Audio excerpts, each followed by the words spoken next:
Razem z firmą Atrion stworzyliśmy to miejsce po to, żeby każdy klient mógł znaleźć w nim coś dla siebie. Od małego, jednoosobowego przedsiębiorcy, przez osobę fizyczną w zasadzie, po wielkie korporacje i realizacje wielokamerowe.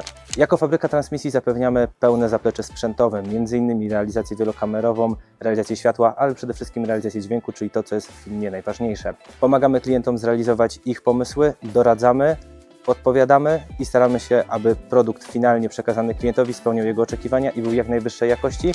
Nasza oferta jest skrojona na miarę, dopasujemy możliwości sprzętowe, realizacyjne do potrzeb każdego klienta.